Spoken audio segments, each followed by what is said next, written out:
Our volunteers will bring the mic to you, and yes, there are prizes for those who get it right. So the first round is general social work awareness. Here comes the first question. And please take just one moment to answer this. It's really, really easy. I can't give you more than a moment. So quick. Which date is celebrated as International Social Work Day? A. March 18. Great. One moment. You. What's your name? Say your name and tell the answer. Yeah. Mike, wait a minute.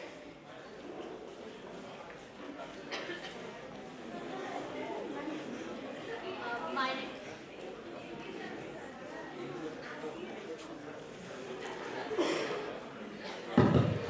Hello. Hi. I'm Pranjana Das. So I'm from Vivekananda Chaudhary University. So my answer is 18th March. Very nice, very good. A huge round of applause. Thank you. Pranjana, very nice. I would ask our volunteers to please hand over his or her prize.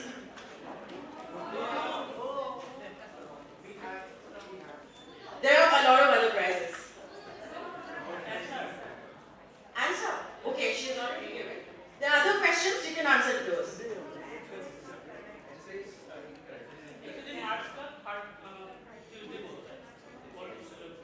March. Today is International Social Work Day.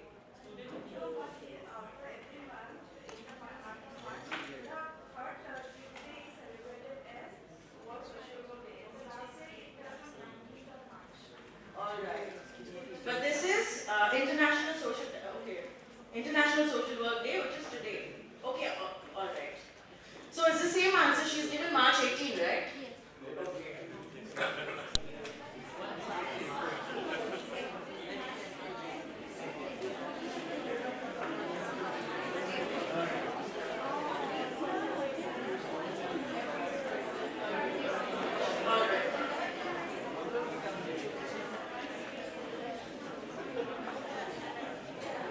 Okay, so World Social Work Day is celebrated actually on the third Tuesday of March.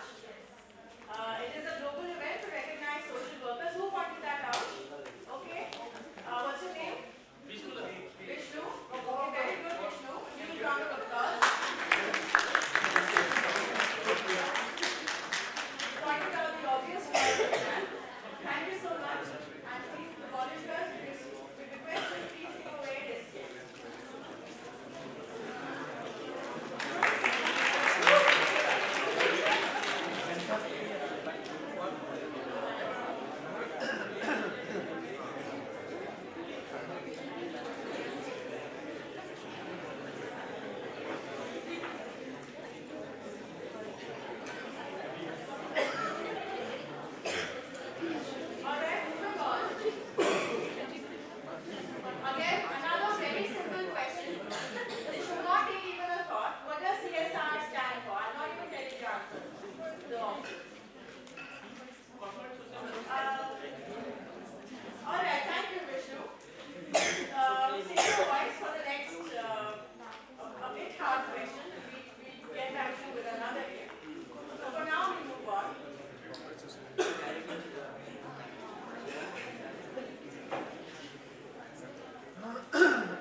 Mahatma Gandhi, B. Vinoba Bhave, C. Dr. B.R. Ambedkar, and D. Dr. Clifford Manshaw.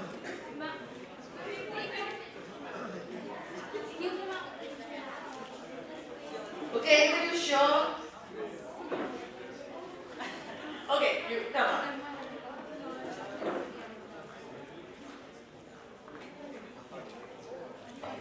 So, hello everyone.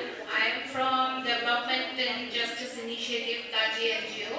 My name is Elatina Das. So, the answer to the question is Mahatma Jyotirao Phule.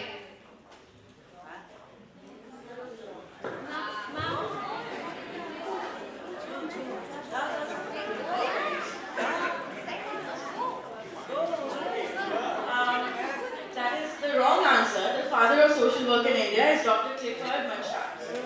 Okay. Next question. We have so many questions. We have so many questions, they're all coming up. So we return back to the question and answer sessions later. Our chief guest is here.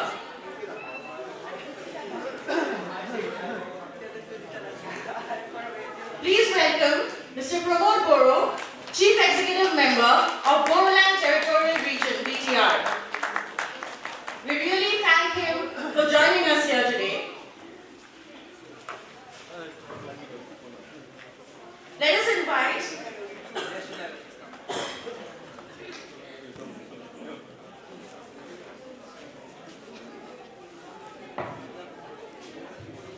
It gives me immense pleasure to extend a warm welcome to our esteemed chief guest, who has graciously accepted our invitation to be here with us today.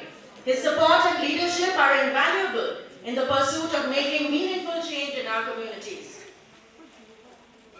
To honor our chief guest's presence and support, he will be felicitated by MD Nazim Ahmed, founder and director of Indian Hours Foundation. I urge the volunteers to please be ready with the mementos. Ladies and gentlemen, please join me in welcoming Mr. Pramod Boro, Honorable Chief Executive Member of Bodoland Territorial Region, PTR. A huge round of applause, everybody. Sir, if you would please come to the stage and take the mic for your welcome address.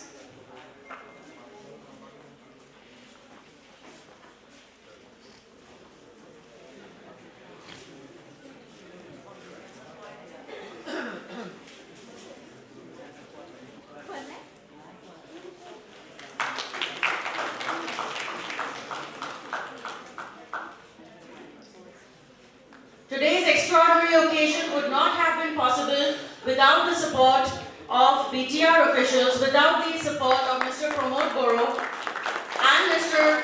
Wilson Mazda. We are really grateful and thankful to them for supporting us today. Just by being present here and just by leading the entire event, the entire program for the entire day.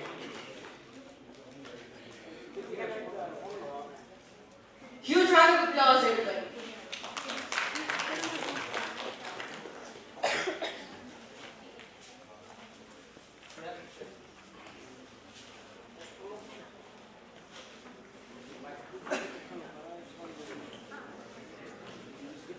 So we'll continue with the quiz.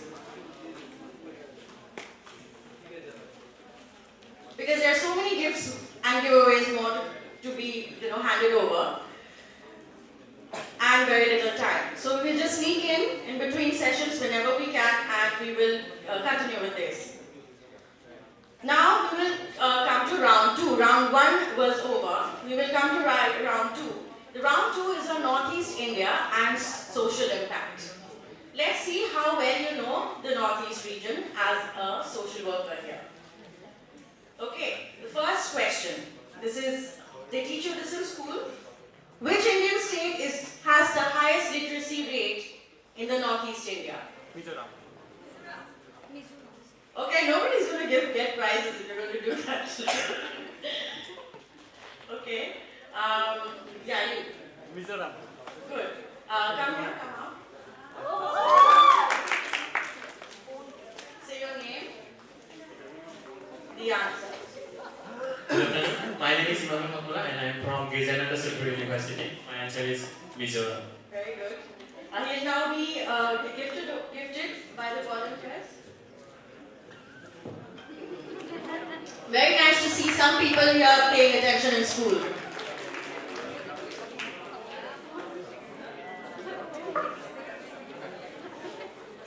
Now I would like to invite Mr. Pramod Boro, Chief Executive Member of Boroland Territorial Region, to come on stage and deliver his special address. We have all been waiting for this occasion, this very momentous occasion at this point. And thank you, sir, very much for joining.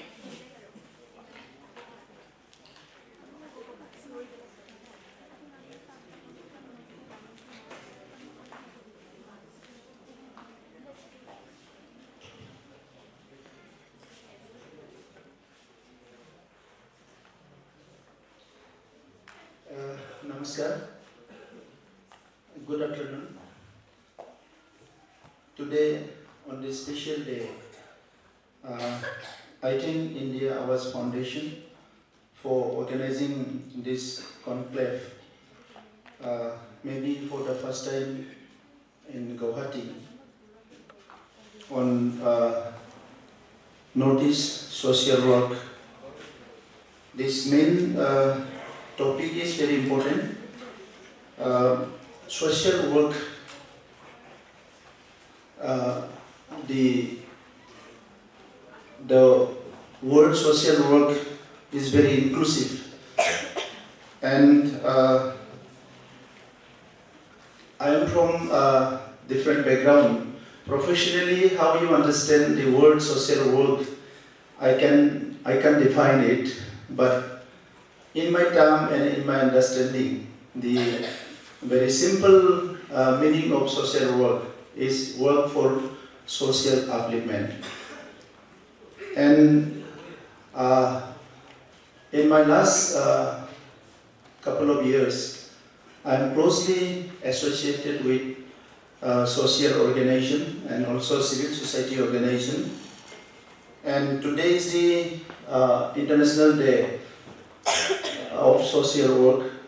So I must congratulate all of you for preparing yourself to contribute for the society and work for the society, and having this positive mindset to work in this area which is very much diverse and very complicated. In last few months, I am just going through the Constitution of India. While we were preparing for publishing some vision document for the communities in the council, so that time some new things came to my mind. Why people of the country are not happy? Why most communities are not happy? I just try to understand the whole issues. So we as a council, we have very small area, it is not a state or union territory, but in this small area we have 26 communities, and the 26 communities, they have their own culture, tradition, custom, and all are different from each other.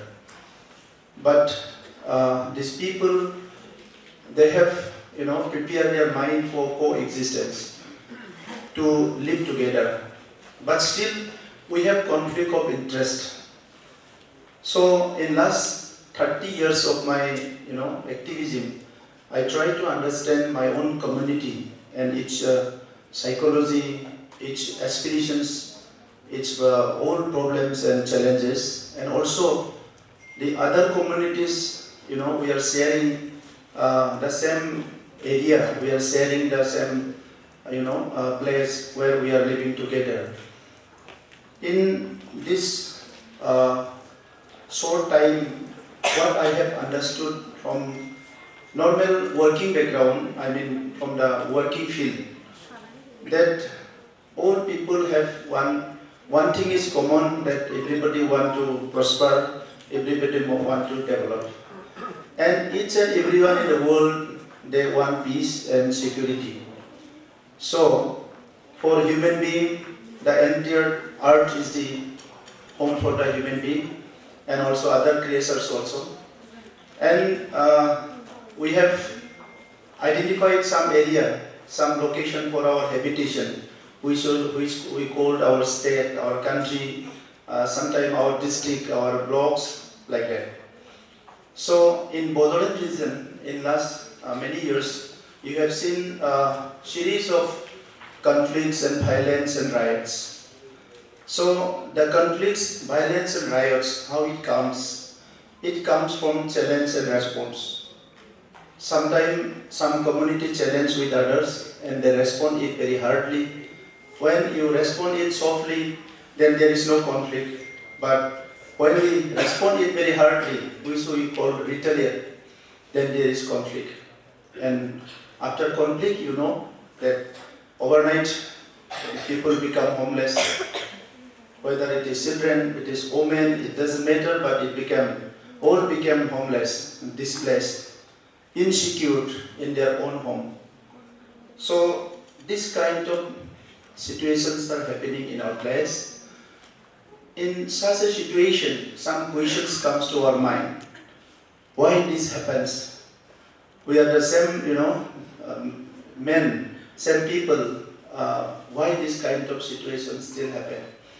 The civilizations is of hundreds of thousands of years, and going through the whole, world, there is some, story. I mean the history. If you see through the historical development and evolution, that where in one century two countries are very good friends, in next century they became enemy and they fight. And two countries in one century they are enemy, and in next century they become friends. In communities also, in society, in different community, we have also same situation. In Manipur, we can see they were very friends, for last many years. We don't know, they fought earlier, but now there is conflict between two communities. And it is, we have seen the hatred, the level of hatred, level of anger between two communities. And in such a situation, we have seen all the institutions fail, for right time intervention. All institutions fail to protect the life of the people. And also the education, the religious institutions all fail. In these communities, both the communities have, the good religious leaders who all the time, they talk of peace and non-violence. What is sin, what is good, what is bad, but still they fail to stop their people from killing each other. And other side, the educations. Those communities also have, highly educated people, coming from good universities. But still they cannot stop their people from some brutality, brutal act of killings. Why? So this kind of questions comes, and we have government also. And fighting communities are blaming the government. The government not doing this, government not doing that. But we are fighting. And government is the third party. What government can do? Government can impose police, security, army.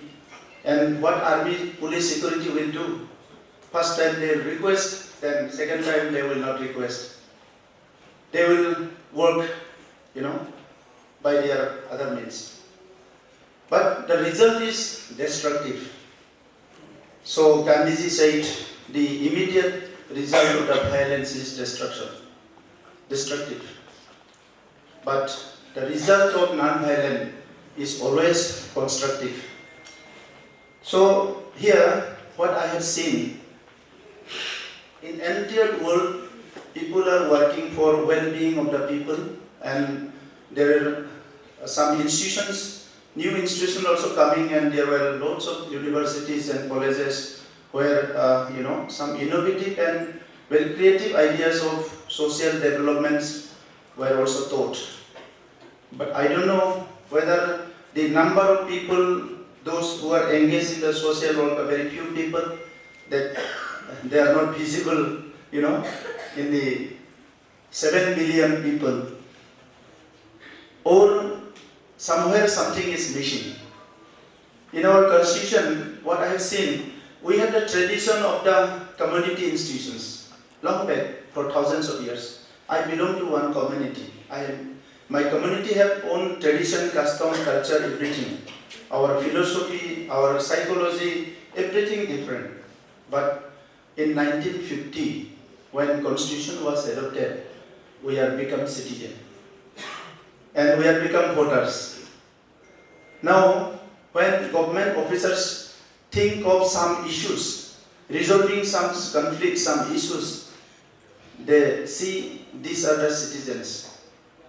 So, for nation, there is no way we have to take everybody as citizens. Whether you belong to this religion, this community, that community, it doesn't matter. The government have to accept you as a citizen. But the thousands of years of the tradition, culture, custom, how you can compromise this? How you can mix up this? Where you will finish this? Because, it is not one day or two. From thousands years, the Bodo people are eating something, they are practicing something, and if you tell me today, you have become citizen, you forget everything, how can you? Is it possible for you? It will take time. So now, the community, the society are not happy.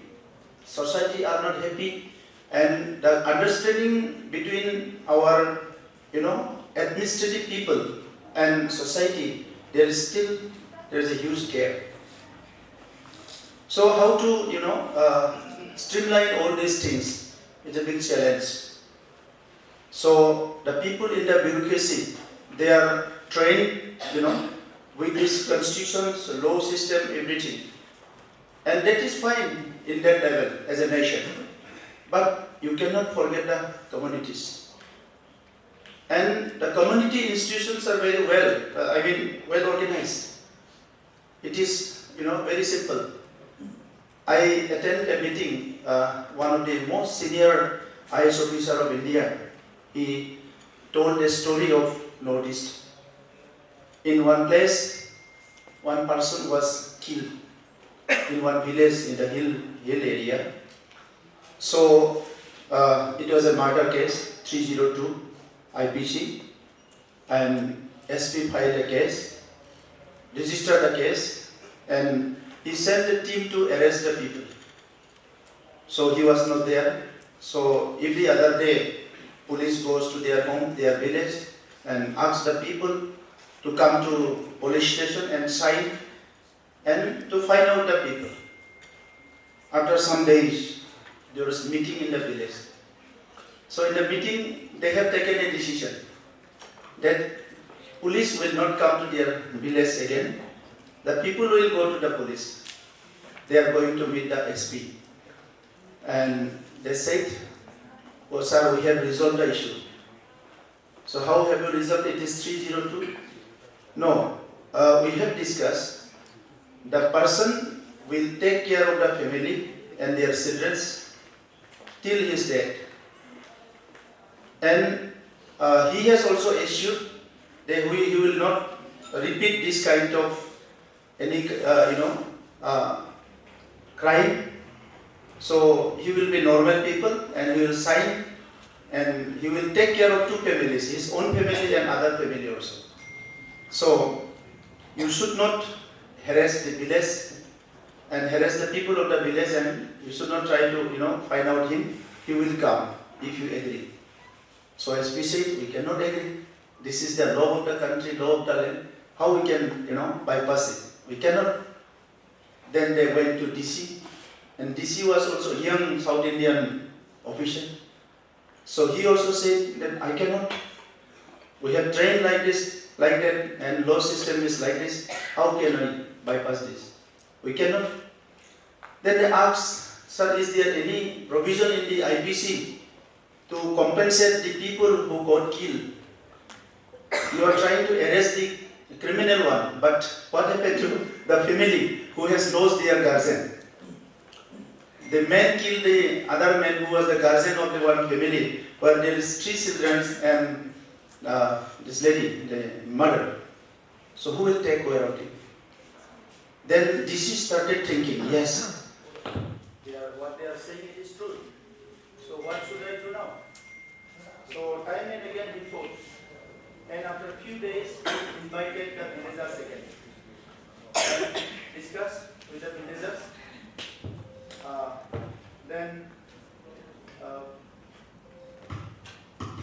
Then the villagers came to DC again, and DC called SP. SP said no. Then they said, if there is no any provision to compensate, why we cannot, give them this much of considerations? So finally they agreed, and the problem is resolved. Now we are running after, police station, lawyers, this and that in the present systems. But how society were running in earlier time? So these kind of values are there. But when constitution was drafted, they kept the provision of equality and everything. Fundamental right to equality, right to speech, this and that, everything is there. But in practical, there is still conflict. Because all are human beings. All are human beings. You are running an organization. Your motto is to, treat everybody equal. But it is not happen. And it is not your responsibility. In ecology, if you see, the lion protect the lions, not elephant. Elephant protect the elephant, not deer. If lion, attack one deer in front of the elephant can save, because lion is smaller than elephant. If elephant angry and kick the lion cannot, attack deer. But in National Geographic Channel we have not seen. Everybody they are doing their own job. Now here we are sitting and thinking that he will help me, she will help me. Yes, definitely he will help you. But he will help you after doing his business. Once he complete his, work, then only he will come. So in social work, we have to help each other. We have to come up each other. In conflict zone, what I have seen, at the time of conflict, everybody come to TV and give their opinion and comments. You are doing this, you are doing that. This is ethnic cleansing. This is genocide. This is murder. But after a few days, there is nobody to come again for reconciliation, between two communities who fought. In Bodoland, I have seen. We had conflict between Muslim and Bodo. It is over. But now, we have to heal it. We have to reconcile. Nobody is coming. We had conflict between Santhal and Bodo. It is over. But now there is nobody to heal it, reconcile it. Because some people are still in the relief camp. And you cannot think of your future. Think of your, future of your children living in the relief camp. They are also human beings. You have to take them in the normal life. But nobody has time to think on that. Every day we have other, assignment for our own. So these kinds of things are happening. So today, still, it should not, it should not be there in the society, but still we are facing lots of problems.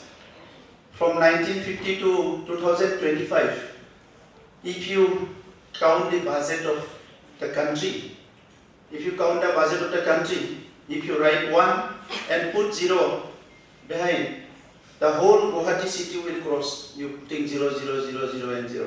That much of money you have spent. But still people are, sleeping without meal at night. There's in the village, children are still drop out. The people are still facing lots of problem for health services. Lots of issues are there. Tribal people in India only 10 crore. Now it is 10 crore. Earlier it was 8 crore, 7 crore, now it is 10 crore. And these 10 crore people, they are still living in same standard. Some maybe 0.111% is, become little bit developed. Other categories people, you see, their economic condition, social condition, but in every budget we have money for them. But we don't check, we don't try to find out what exactly happening in the ground. That's why we need some good social worker. Social worker. Now, professionally, I can say what is the limit of the social worker. But unprofessionally, like me, we don't have any limit. I can go anywhere. But now you are thinking that he is the chief of Bodoland, how he is, speaking like this. I was for 29 years in the social work and government. I am only 4 years now. And I am little bit different from, other people. My mindset is little bit different. My motto is like when public give you some post, it is very temporary.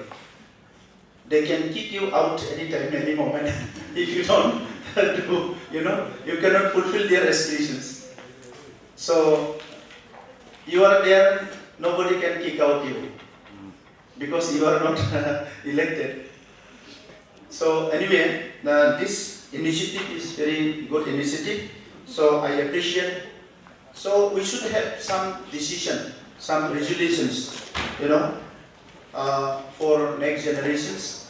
The present generations are very confused.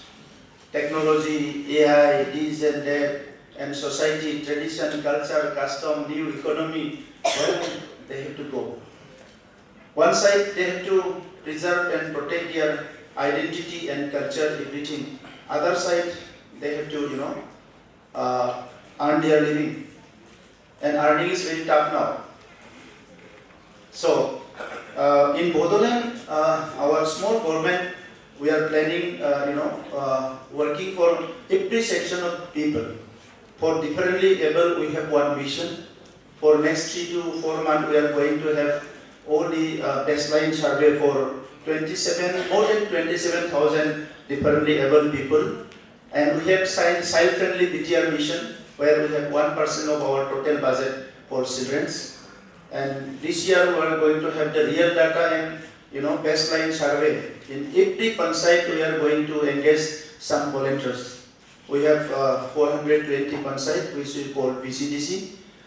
And for women also, we have 26 community, and we are going to select 25 women from each community, some educated women. So for finding the issues and challenges of the women of that particular community, so that we can take some policy. And this is for women. And health also. For health, there are lots of issues, in the rural area. So still people are facing lots of issues like MMR, IMR. The rate is still high in some part. In Kokrajhar, it is improved now. But in Udalguri district, it is still, so malnutrition and other issues. The marriage in early age, not child marriage exactly, but marriage in early age. And this kind of issues are there. So we are trying to, work with women also. And digital literacy for the women. So they know how to use the phone, but other than calling and message, they don't know how to use the phone for other purpose. So there are all facilities are there. So we have one mission of, it's called Thank Fakri, one legendary woman. And also we are going to again engage some volunteers for this digital literacy program for the women. And this kind of some programs are there. And for economy also, we are going to have a vision document that's going to release in last day of this month. And there we have kept all these provisions, working for the last man and last mile development. Because for well-being people, well-to-do, we have nothing to think about. We have to think for that section of people who doesn't know why they are born and why they have died. There are a section of people who doesn't know why they are born and why they have died. When my second sister died, that day I thought, why she came to this earth? She born, she grew little bit, like up to that age for marriage, she got married and she cooked for the family and 4 or 5 children, then she died. Even she didn't, see the Guwahati also, not zoo also. So still there are, big number of women, people in the village. So they don't know why they're born and why they die. So we have to work for them. And what I think, and the happiness of the people is there, where you can, contribute something who need you. You don't go there where the people don't need you. You go there where people need you, really need you. And you will explore the real, world there. So, I'm coming very unprepared, but social work is my field. But for you, as I have already told you, professionally, I can tell you that this way, that way. But society needs you, and if you choose the social work, as most of you are already working, please make it, your long time vision for your work, so you will be happy. And I am in this life, I have made my mind very firm to work for the people. And in social work, whatever you choose, it doesn't matter. Whatever. The loads of issues are there. Whatever you want to do. Whatever you want to do. Education, health, this and that, keep preaching. Whatever you want to do. We need good institutions also. Institutions are, imparting education, which are very traditionally they are doing it. So we need some new, new curriculum also, new textbook also, where we can give the real story of the society to our students. In the conflict zone, students should be given one topic to study on conflict, so that he doesn't indulge in that, activities. Where there is drugs and some other, antisocial these things are going on, that we have to make aware our students. In textbook, in our curriculum, these things are not there. We think that they will go and learn somewhere. I have found only 2 words. If these 2 words are properly taught to every children in his childhood, world will be very happy. That is peace and love. These 2 words are missing in our curriculum, in our textbook. Peace and love. We think that mother will teach the love. And there is nobody to teach what is peace. What is peace? One people who love each other, or who he love everybody, he cannot do any wrong for the people. I love my family. If I do some wrong other place, that my family will suffer, so I cannot do any wrong for others. And we think that it is a natural. Nothing is natural. Like Dr. Vivek Bindra, the motivator, the motivational speaker said. What he said? गाय दूध देती है, गाय दूध नहीं देती है, निकलना पड़ता है. So the Vivek Bindra said, I saw in the YouTube. So in society, anybody here also, please, sorry, don't mind. If I say something for provoke also, somebody will just get angry. Who are you like this? So, because people are all busy, you are all busy. Just for a few minutes you are receiving my, otherwise you are busy here. So this is making people, so difficult. So we need this, teach these two words, peace and love. And भीड़ में रहोगे तो गुम हो जाओगे. Already we are in भीड़ में रहोगे तो गुम हो जाओगे. कौन कहाँ जाएंगे पता नहीं है. पीछे से आके कोई धक्का देगा, भाई चलो चलो आगे जाना है. कोई आगे से आकर धक्का देगा, भाई इधर गलत है पीछे चलो. फिर पीछे भागना शुरू करेगा, फिर बोलेगा नहीं भाई पूरब में जाना था, अब तो गलत दिशा में आ गया. हम लोग पूरब में भागना शुरू करेगा, फिर आके बोलेगा भाई पश्चिम में भागना था, अब कहाँ आ गया. तो आप भटकते रहेंगे. भीड़ में रहोगे तो गुम हो जाओगे. कहाँ आया था, क्यों आया था, कोई पता ही नहीं चलेगा, है ना. Very difficult. तो इसीलिए अपने लिए भी टाइम रखिए और सोचिए ये दुनिया है, मैं कुछ नहीं कर सकता, मैं अकेले कुछ नहीं कर सकता, लेकिन जो मुझे दिया है इतना तो मुझे करना है. जो श्री कृष्ण जी ने अर्जुन जी को बताया था, जितना करना है इतना ही करना है. बट एक बात अपने दिल में हाथ रख के करना है, अगर कुछ करूंगा तो अच्छा करूंगा, बुरा नहीं करूंगा. यही मेरा उसूल है, यही मेरा भी प्लेस है. मैं कुछ कर सकूंगा तो अच्छा से करूंगा, नहीं कर सकूंगा तो नहीं करूंगा, लेकिन बुरा नहीं करूंगा किसी का. So thank you very much.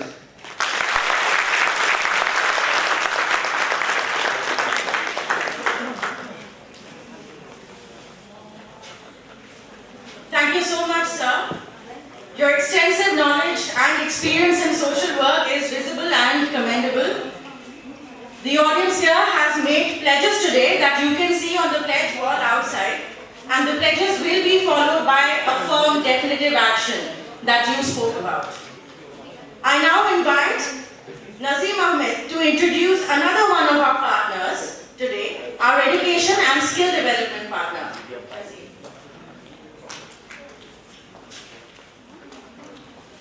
Respected guest, Sir Pramod Guru, we are very honored and delighted to have you in this program. As I'm here to introduce you to one of our partners, as we've been working since 2017 in this field of recognition, and then we have been in various states, various regions, and we have started an awards in the year 2018, and we have conducted that in Kolkata, which was 100 Inspiring Authors Award, and where we have specialized a category for change makers. And the first change maker that we recognized was from BTR region. That is none other than an organization known as Aspire Group of Institutions, which is run by YPM Education Society. So I wanted to request, so if you can please come on stage to deliver a 2-minute talk about what you have been into this so many years of our collaborations and how the journey started for you.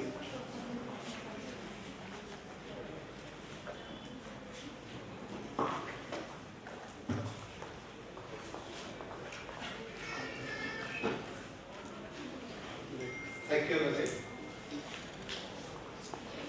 Namaskar, Kulumbai, and good afternoon, everyone. So, first of all, I'd like to thank my brother Nazim Ahmed for giving me this few minutes to speak about our experience. After the inspiring speech of our Honorable CM of Boruland, Pramod Guru sir, I don't know what my speech will give away here. So,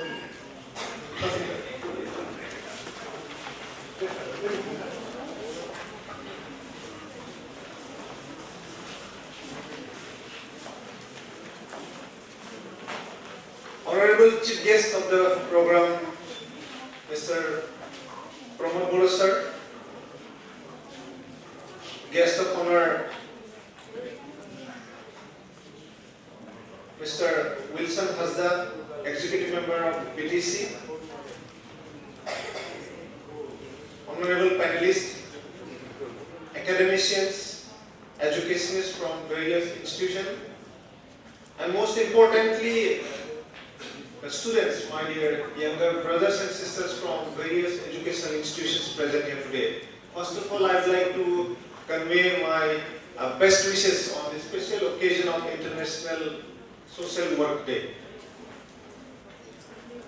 It is indeed a special honor for me to stand and speak a few about my experience in front of you all today on this very unique and first of its kind program, the first Northeast Social Work Conclave, organized by our very dynamic youth, Nazim Ahmed.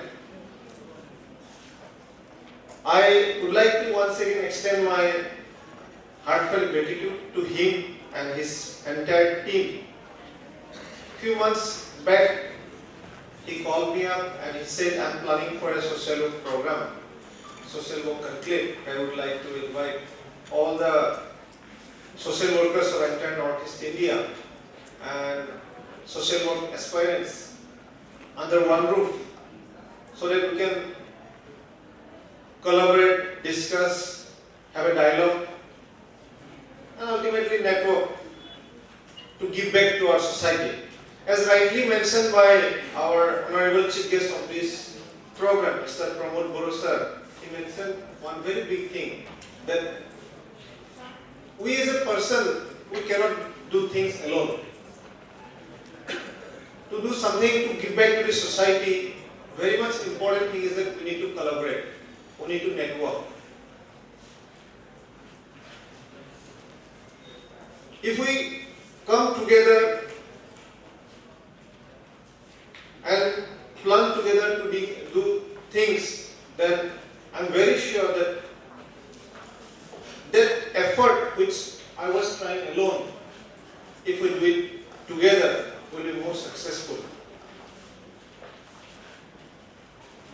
See, starting an NGO or doing a social work is not that a challenge, but the real thing is, a real challenge comes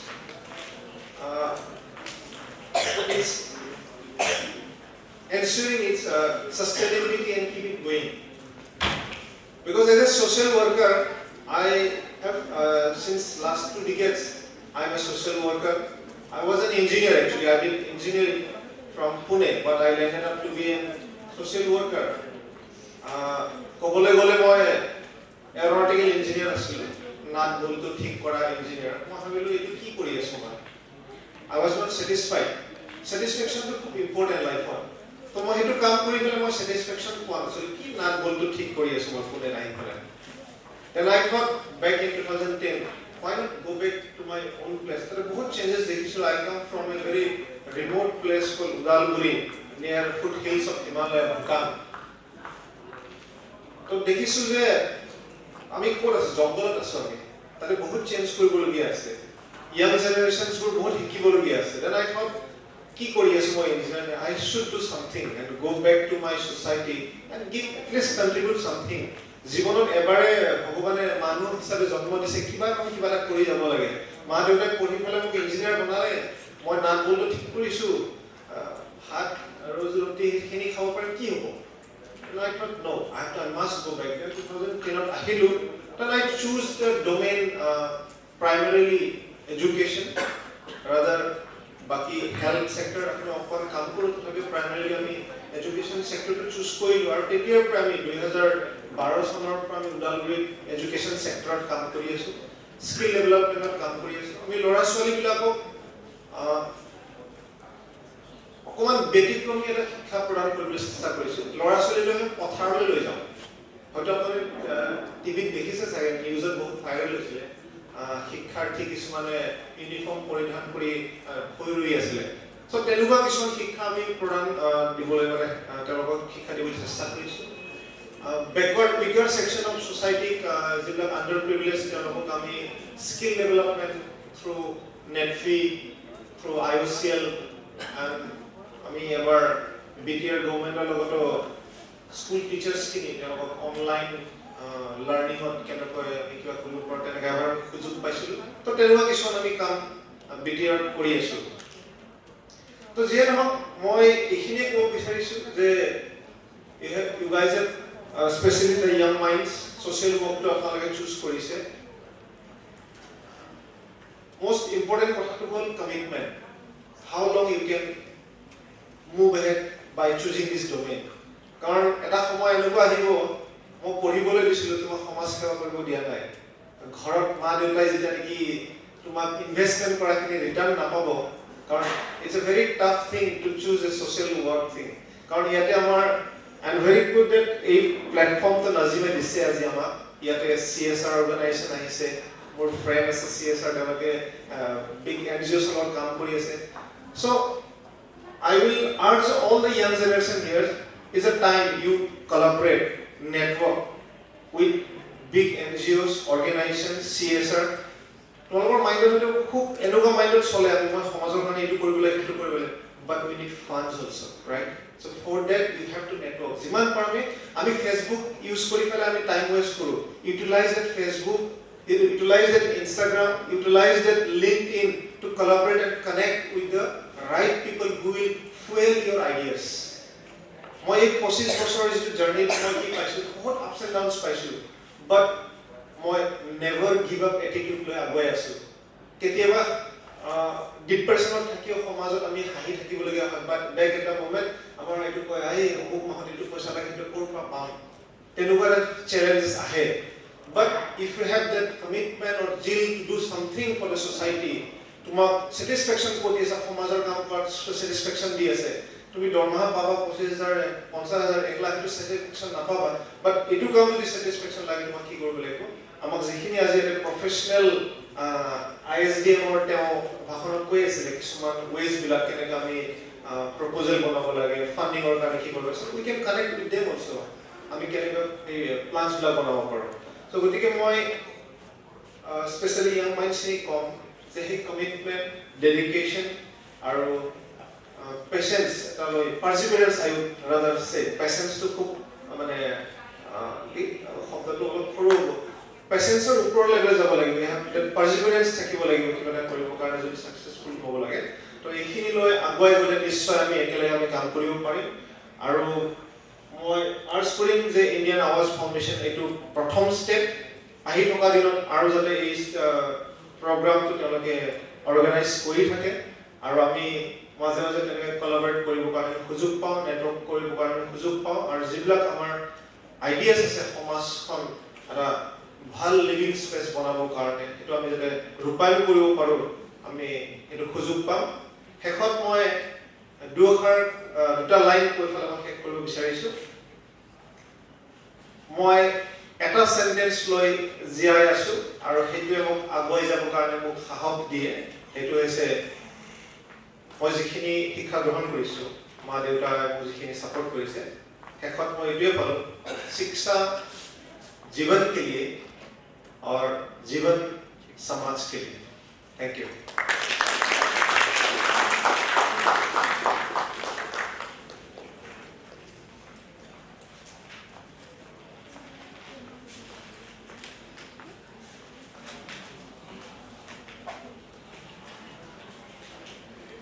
That was quite a closing note, and I really agree with it.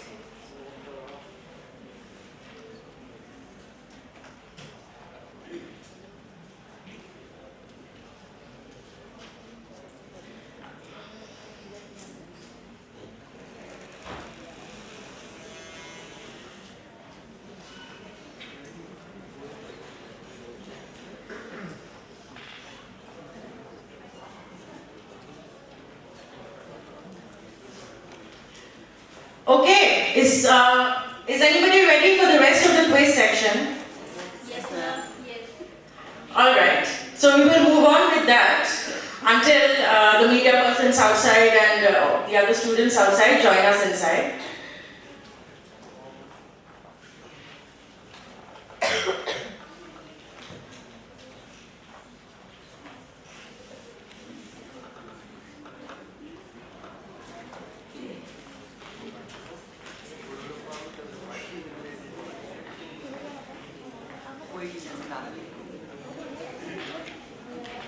Okay, so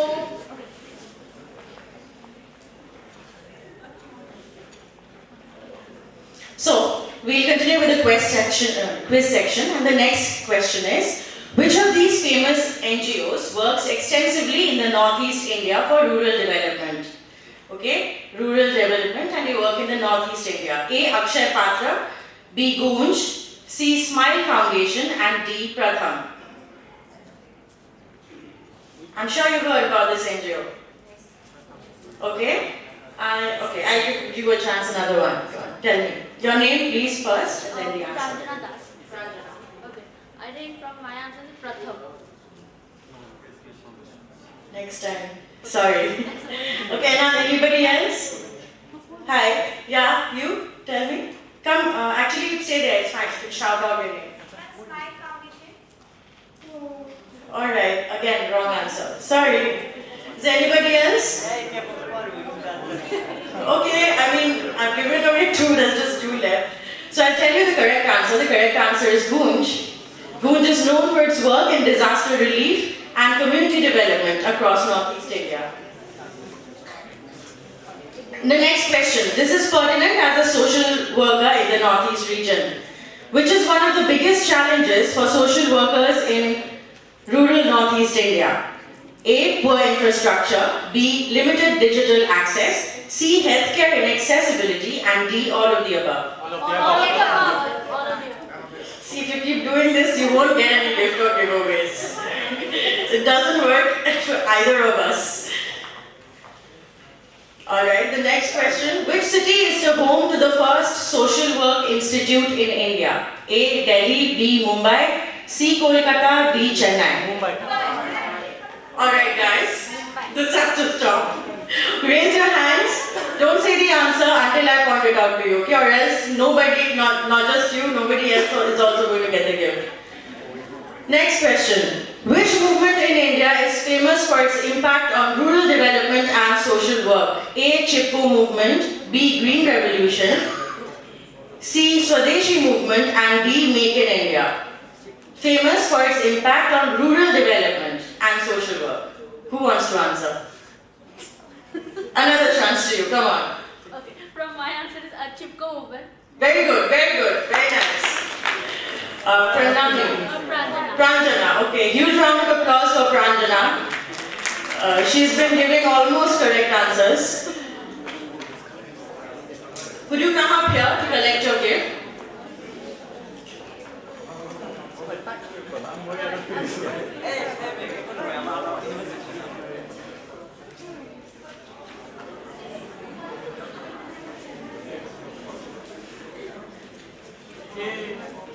Thank you so much guys. Thank you for your energy and thank you for cooperating with your answers and beautiful observations also sometimes. Now we will move on to our second panel discussion, the afternoon panel discussion. This one is going to be both insightful and incredibly relevant as we look towards a brighter and more sustainable future for the Northeast region.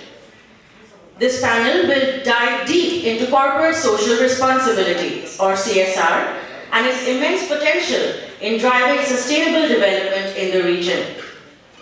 We know that CSR plays a vital role in shaping how businesses interact with the communities around them. And today, we are focusing on how this can make a lasting positive impact in the Northeast. The Northeast region is a vibrant area with immense potential, but it also faces unique challenges that require creative and collaborative solutions. And this is where CSR comes into play. Corporate investments not only fuel economic growth, but they also hold the power to drive meaningful changes in sectors like education, healthcare, and livelihoods. To lead this important discussion, we have an esteemed panel of experts. Each of our panelists brings a world of experience and insights into how CSR can truly create lasting social impact. May I now invite MD Nazim Ahmed, founder and director of IAM.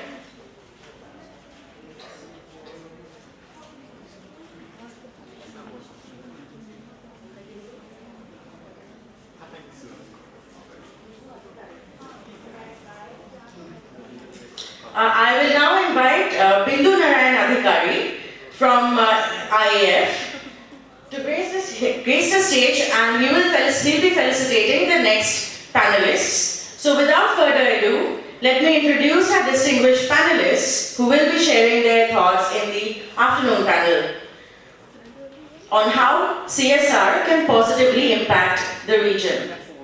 First, we have Jurismita Pujari from the Hans Foundation, from the corporate foundation perspective. She'll be speaking from the corporate foundation perspective. I invite her to please join me on stage. She will now be felicitated.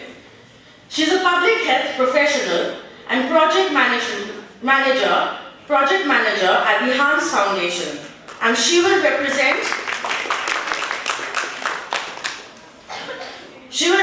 the corporate foundation perspective. Thank you so much for joining us today. Next, we are joined by Dr. Syed S. Qazi, Director of Council for Social and Digital Development, CSDD, and from the NGO perspective. He will represent the NGO perspective. Qazi sir, if you would please like to join us on stage.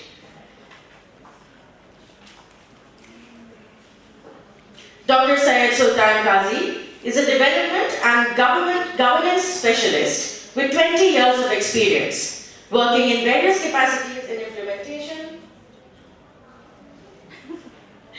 planning, design, monitoring and evaluation, and community engagement. He thinks just because I know him, everybody else here will be fairly acquainted with him, so I'm just continuing.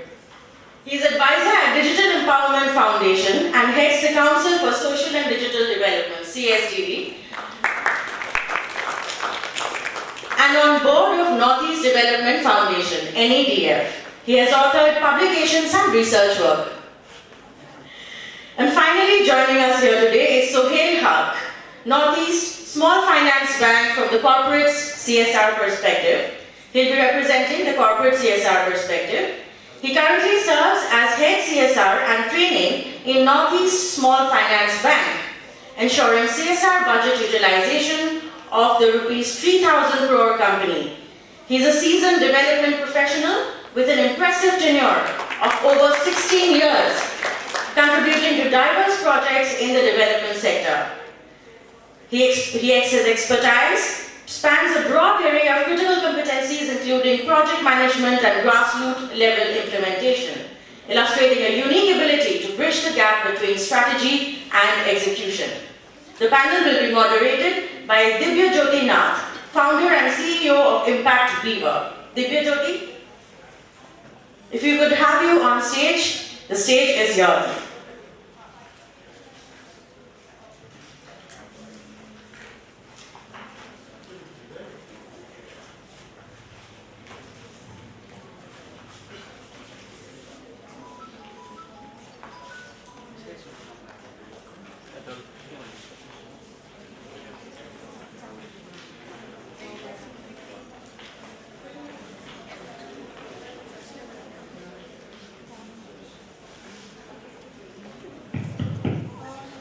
Good afternoon, everyone. I hope all of you had a refreshing lunch, and I believe you still have the energy within you, isn't it? Yes. आवाज नहीं आ रहा है यार. Yes, sir. You have the energy, right? Yes, sir. Okay, cool. So we have always heard of CSR, right? So let's take this opportunity because today is a special day, right? That is World Social Work Day. So it's just not a gathering today, but it is also a moment to recognize the power social work has in transforming our communities. And I'm very much grateful to have the esteemed panelists with us, like people starting from the corporate, those who are funding. Then again we have someone from the NGO perspective who are approaching the CSR to get the support. And then we also have from the CSR implementation agencies who have the knowledge or who have the insights on what are the things that we need to take care of while implementing a CSR project. So without further delay, I would like to start with Dr. Qazi on what are the biggest hurdles that the NGOs face in securing safer partnership? And how can NGOs make themselves more attractive to corporate funders? That will be my first question for you to kickstart the conversation. Okay, it's going to be evening now, so after some time, so I won't say anything, whether afternoon or evening, all else I will say good night and then I will go on. So thank you, Indian Awas Foundation and BTR government jointly convening this important get together, I would rather say, and I think Mr. Pramod Boro has said very important things and very enlightening, and I think he's an example. I'm just deviating a little bit. He's an example of how and why social work and social worker can do for a society, for the community, especially in a conflict zone that you mentioned. And I think that is very interesting to hear from him. So coming back, I think since this is an important day and we have an esteemed panel here from Hans Foundation, we know Hans Foundation is a very big organization, donor organization, implementing agency. And also, who doesn't know Northeast Small Finance Bank? And in fact, that it's a very indigenous banking system that was evolved in India, in the Northeast India. And this is also an example how, because bank is also doing social work. I think everybody is doing social work at the end of the day. And in fact, I feel that I also keep saying that a government is the biggest social work agency. If you see that way, from that angle, because they work in all social sectoral issues and all. So the biggest social work agency is certainly the government. But the system is different, governance is different. That is why we try to make it a distinction. So I'm speaking in English, I can speak in Assamese, Bengali also, but since English is a connecting language, so I'm just speaking in that. So coming back to your point, but I think he has raised the point, do we know corporate social responsibility? And since most of you are studying social work, and as I can see in the backside, sitting and listening since the morning hours, and this is a very important subject. It's a subject since 2014 onwards in India, and you must go back and read more and more.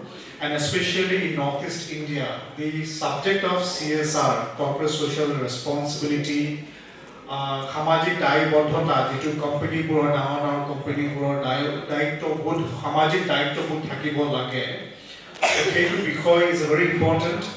And we are still evolving in terms of knowing what is CSR, who are the players, what are the processes, what are the legalities involved, why they are here, what they are supposed to do.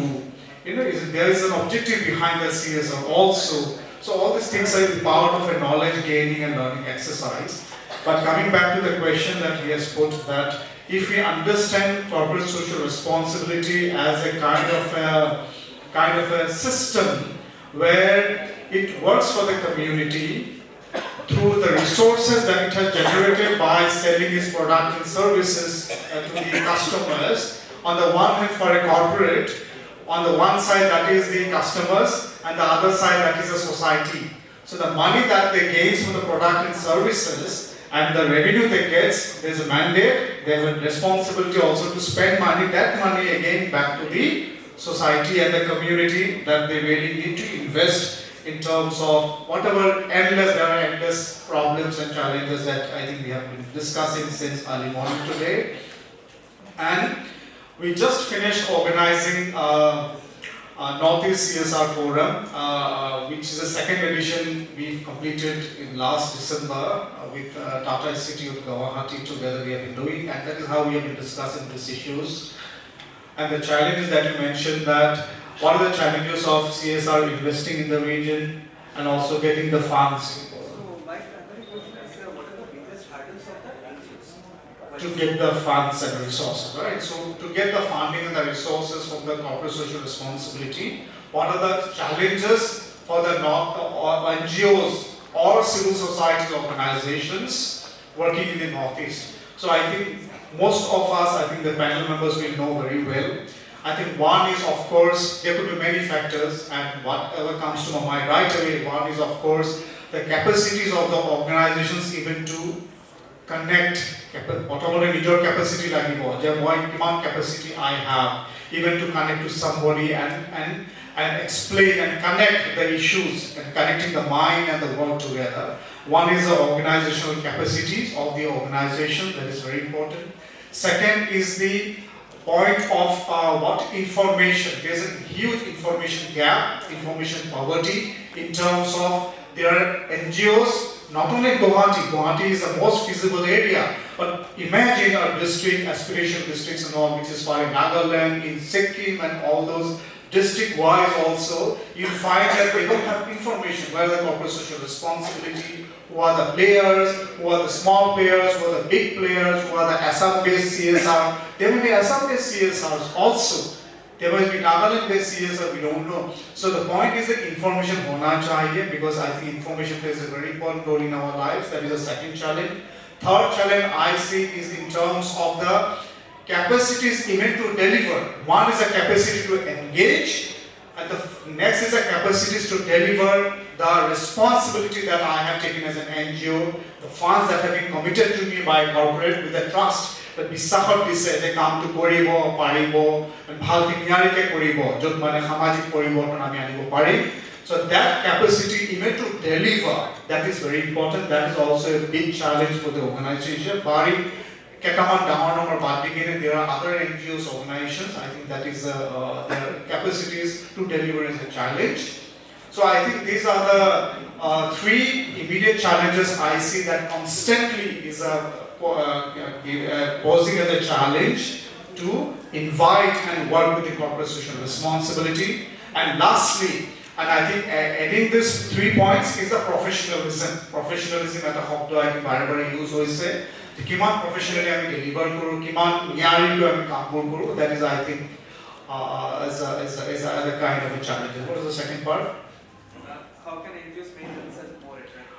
So I think the challenges I mentioned, if there is a need to invest in those areas, and that investing in those areas that I mentioned, it can be within also, nijo falopra unnotakaron koribo lagibo, they have to come up within the capacities, and also the system should also support them, because we live in a system and the players involved in the system should also support them. For example, if the corporate social responsibility, corporate CSR agencies wants to invest in the Northeast, in the organizations, in the communities, I think they should also come forward to invest in the capacities of the organizations. And that is very, very important.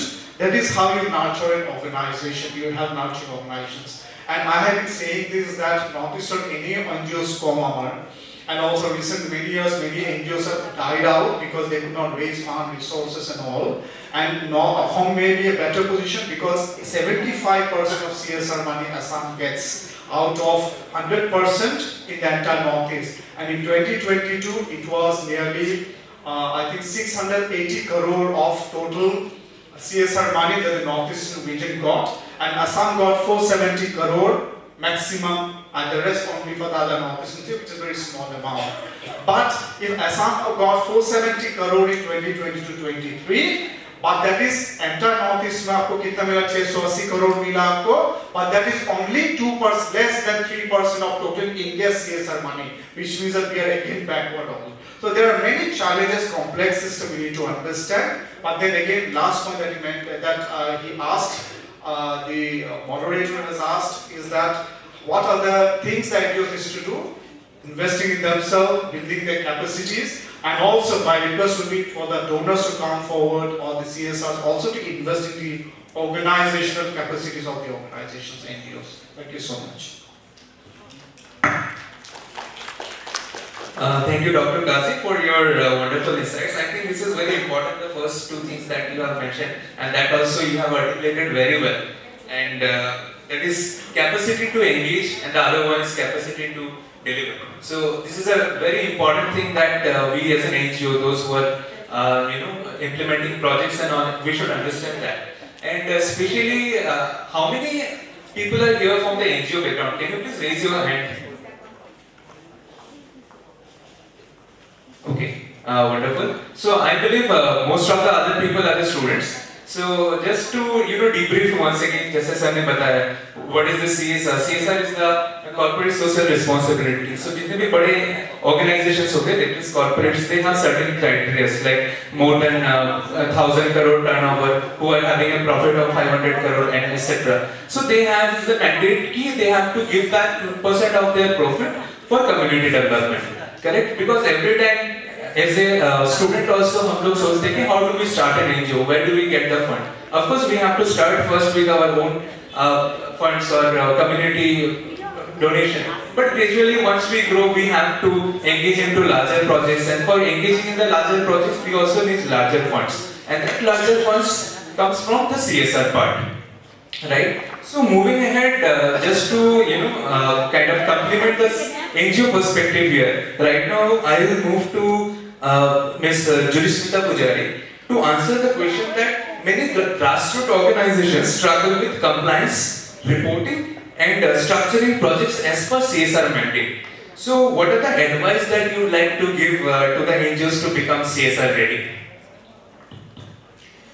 Thank you so much for the question. Yes, definitely. Like when a grant organization used to give funding to the grassroots level organization, they do struggle with the compliance issues and reporting issues. So see, there are some basic requirements that the grant organization always want. First thing is the budget preparation, so that we all do. And now, like for our own organization also, we have our budget planning and everything, right? So the first and foremost thing, whatever if the organization working in education, so definitely on education, supposedly we are in mandate of doing a project on elementary education, for example. So first thing comes with the budget preparation. So the amount, whatever 1% or 2% of this CSR funding is been given to the organization, grassroots level organization, whatever is 1 crore. So we have to prepare the budget very correctly, keeping in mind all the aspects. Firstly, suppose personal cost, how much it will be costing per HR, and then the field visits, and then the project implementation costing, and then the capital costing, then running cost. So all this thing has to be planned very accurately, and we always have to keep in mind that our budgets are these have been planned to the actuals. We struggle in lot of the way we have given a proposal, we have got a proposal of 1 crore suppose, but at the end of the project completion, the organizations are not able to meet the budget of 1 crore or whatever amount being committed.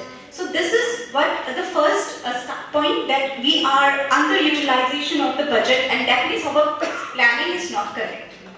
The implementation planning was not going correct. So every quarterly or monthly review of the budget is very important. We are even now in Hans Foundation currently do not directly grant organizations because of the FCRA compliances. So now we do collaborate with organizations to work together. But we earlier, what our foundation used to do, we used to give grant to the small grassroots level organization to implement things. But now as an FCRA mandate, we are to implement by ourselves. So even now as an implementing agency, we also know how we are, now as in the budget closing, planning session is going on, and we are in the edge of submitting our budget for next financial year. The first thing now is the budget estimation, and the secondly the reporting system, whatever we are been doing, the success stories, the the data that are being coming up. So most of the organization, NGOs as an organization, Indian organization, and that also when we are working in mostly in Indian organization only as a code, we struggle in digitalization of the reporting system, which is very, very, challenge as a part of organization, NGO, when we are to show our outcome of the work. We don't have data. We have the data which is still in India, or in India we are still with the hard copy data record system. Even if an organization is working on health, if I now, today, today's if I have to ask the organization, okay, in the last 1 year, what is the direct beneficiary output? So it's very difficult for an organization to place the correct data. They can just give us the OPD, OPD data that has been coming to the health camps and people, but the exact direct beneficiary data is somewhere missing. This is the main problem. Is we are maybe we have to go with collaboration with digitalization organizations who are working in IT. So the platform, IT platform plays a very important role. And at the same time, even the PM of the country also focuses on social media. We all are using social media, but it becomes right at this moment very important and very essential. Whatever you do, people always, even in today's society also, big people are working. There are so many things, so many people are working, but they're not showcasing their work. And this is correct. We do not want to. There are so many people big-hearted people. They do not want to show. But now, it become very mandatory. You do have to show your work. You should have your own social media portals, websites, well-defined, so that the documentation, reporting, and all these things happen properly. And you, over a time, there is a need when you work with an organization like UNICEF, your World Bank, or the World Diabetes Foundation, whatever. A big organization will be asking you success stories, best practices, and all this need to be documented. Sometimes what happens as an organization, we are doing so much unique work in the grassroots level, but these are not being showcased. It's not about showing off our work, but it's about when you show your work, it can be replicated as a best practice to some other the other people who are working somewhere else. So we need to think in that way, and there is nothing bad in showcasing your good work. So that is what I would like to say, and this is where you are rightly said, we always follow part of compliances. That is mainly is the budget planning and utilization of the fund is very important. When we do the CSR fund, I'll tell you one thing, many is the FCRA funding also, we struggle in that way because even if we are underutilized for 1 paisa, we need to give utilization certificate for it. We need to give explanation for that. So that much we have to be so much accurate. So yes, planning, review, reporting, documentation, all these things becomes a very essential part when you everything goes on a trust. Organization give you, when we are suppose Hans is collaborating with some other organization, it's a trust that we build, and based on that trust, we'll be requiring the sanction documentations and all, which requires the efficiency. When it's now we are in this point of time where giving a lecture is okay, but if you are not doing the documentation properly, your talents are not valid. So yes, definitely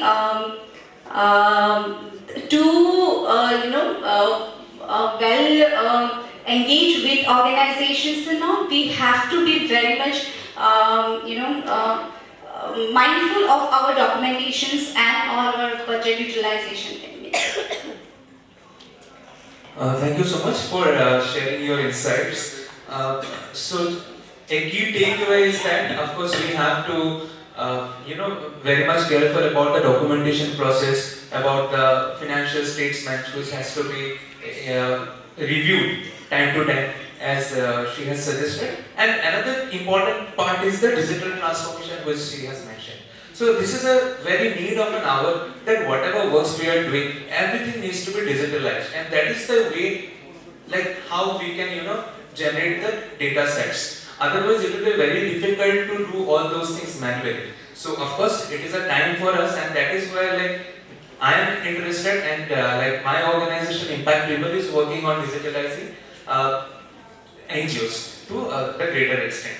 So now, moving ahead to our panel, who is in the hot seat, because अभी हम जाएंगे corporate के पास, isn't it? क्योंकि पैसा मांगने तो उनके पास जाना पड़ता है. Correct. So, from a corporate standpoint, what do you look in NGO partners? I mean, what makes the NGO partnership successful? So, my question is to Mr. So.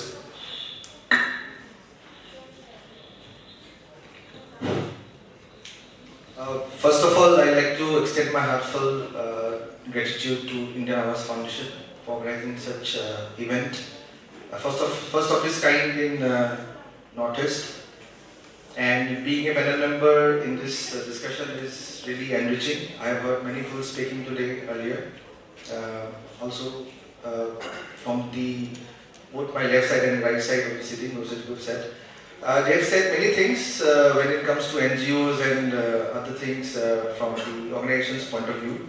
I myself, being a social worker for a long time, and have been in the other spectrum where we used to visit organizations for getting funds and also writing proposals, different business proposals for getting funds for different projects. And now sitting on the other side where I can give funds to different organizations.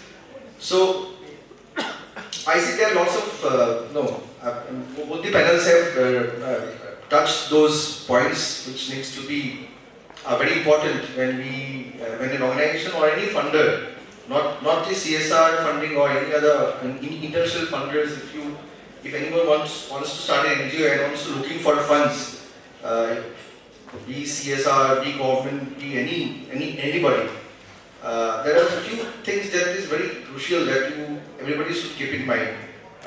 First of all, you should have the project proposal is very important. You should know how and why you are working in this particular field, maybe in any sector, maybe livelihood sector, health sector, whatever sector. As a funder, from the CSR perspective, there are many organizations who are focusing on different areas. Maybe somebody is focusing on health, somebody is focusing on environment, somebody is focusing on livelihood, different sectors. But there are also organizations who are open to ideas, open to any new idea that comes their way. And there are things that we are looking for an organization who is pitching that particular project. They would look at some of the basic criteria. That what's the project objectives are, what is the outcome of the project, where it wants to reach at the end of the term, maybe 5 years, 2 years, whatever downline the project duration is. Who are there team members? Who will implement those projects? Are there enough resource persons who are qualified enough to implement that projects on the ground? Plus all the other certificates, legal certificates, 12A, 8TG, all these things are basic. But for a funder, he wants to see how the project will develop over the years. It is from where it starts and from where it's going to end. At the end of the project period, how much people or what the benefit is going to give to the society or community where it is being implemented. And from a funder's perspective, what is there for us?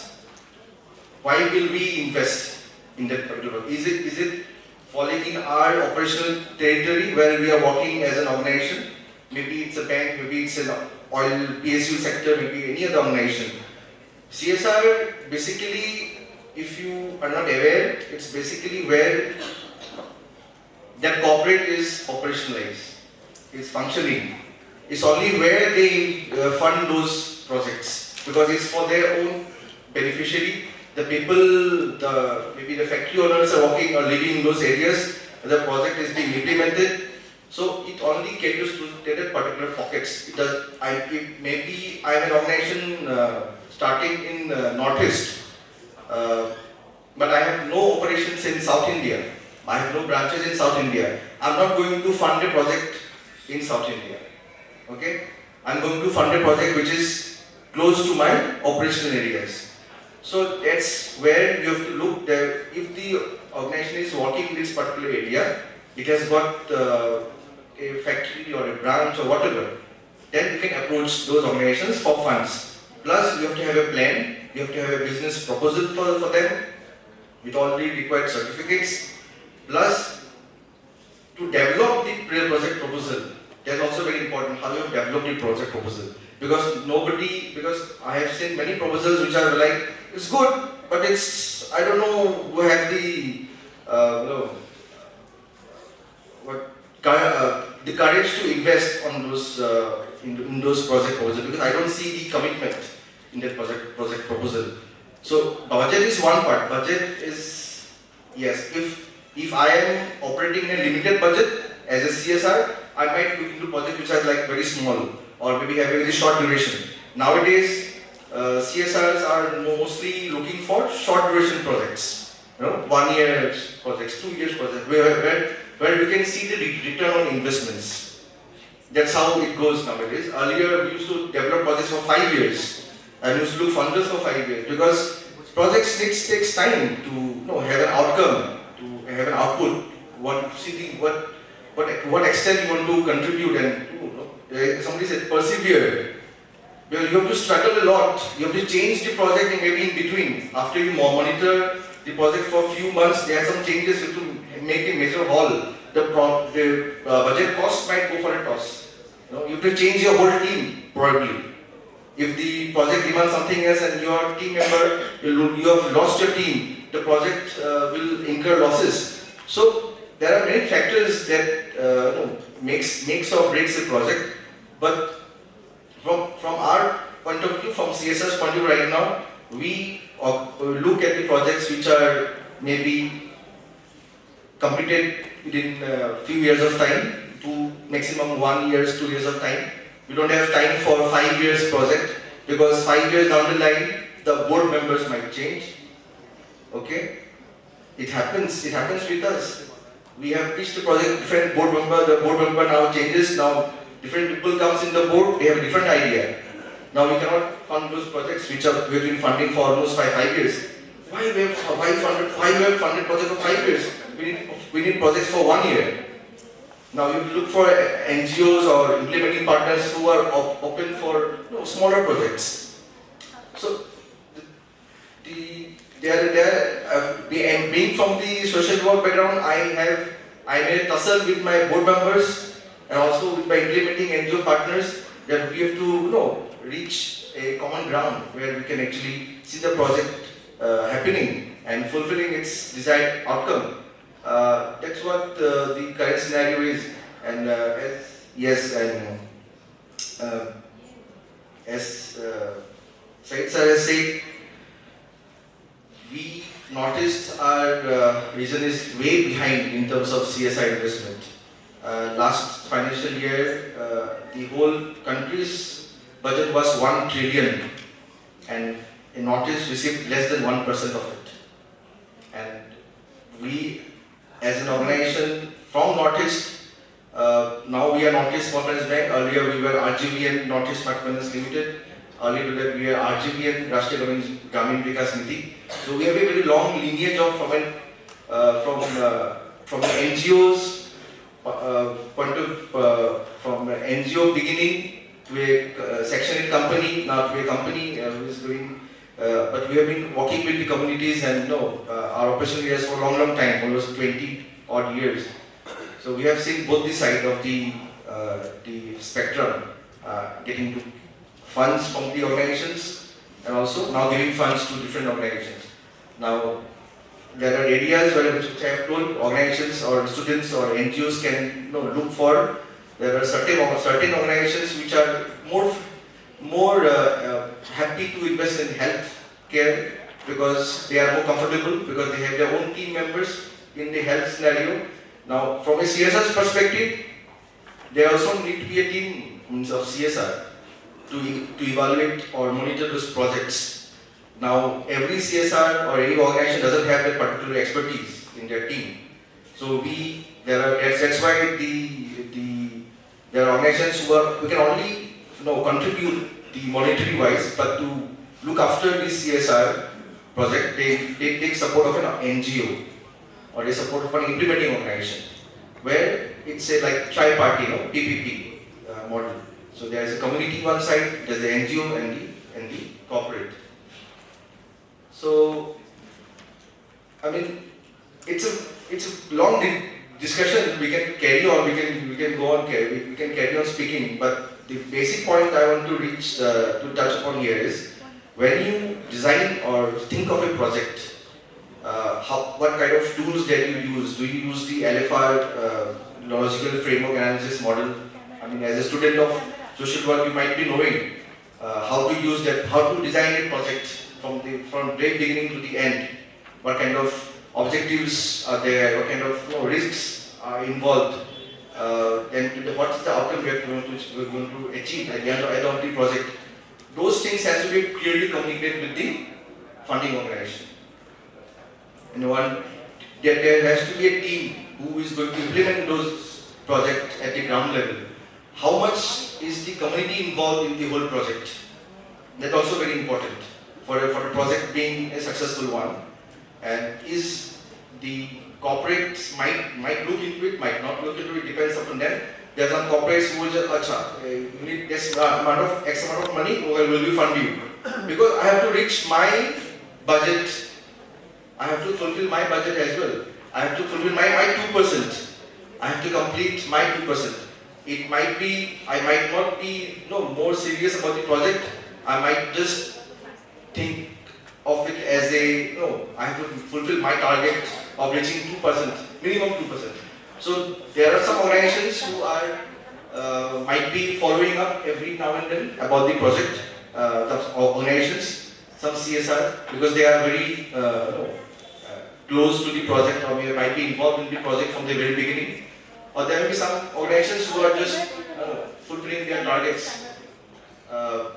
We have completed our target of reaching 2%. That is enough for us. We don't know what happens with the project after the project ends. Where it goes, we are not concerned about that. There are two sides of the coin. That's what I want to say. You can continue. Thank you so much for your inputs. I think three key takeaways for me has been the operational area that you have mentioned, that we should always try to, and this is very important as well. And the second thing is the timeline that you have mentioned, and the third thing is the budget. So of course there is one thing that mostly NGOs I see complaining like we are seeking a good amount of funds but we are not getting. But one thing NGOs is also missing is that they also need to understand they have to have a good turnover. Until and unless they are able to match it, then it is very difficult for CSR also to give you a big projects. क्योंकि आपका capacity नहीं होता है to handle a 50 lakhs का project, you don't have such turnovers, how can you go and ask for a 50 lakhs project? So we have to understand from that perspective also. So very rightly saying about the budget operation area, and as we are running short of time, like we have to cut it short, and as we wrap up, I would like to ask each of our panelists for one key takeaway, and that is, what is the one piece of advice that you would like to give to the NGOs who are looking for fundraising from CSR? Just one, and in very short. I'll start with Sals. So what?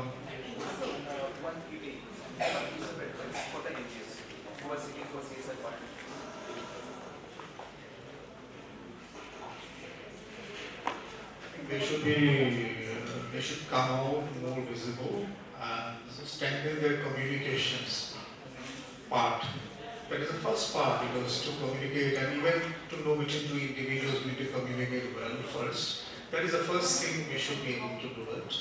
And for the students here, I think for one thing, I think social work students, you are all of you. I think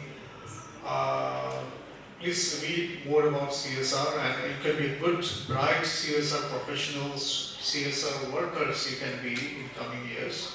Go and read more, try to understand, and just be part of the industry system that can benefit the society. Please read more, try to learn more. Thank you.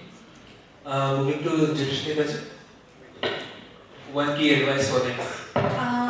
My one thing will be networking, which is very important. I also urge for such kind of platform, maybe if any, like whosoever, today, like India or Foundation has organized it, but such kind of platforms are very important for networking, and we should also have a research on, suppose in the as an NGO, if I'm working in education, or in health, so which are the potential partners that we can collaborate, that research should be done.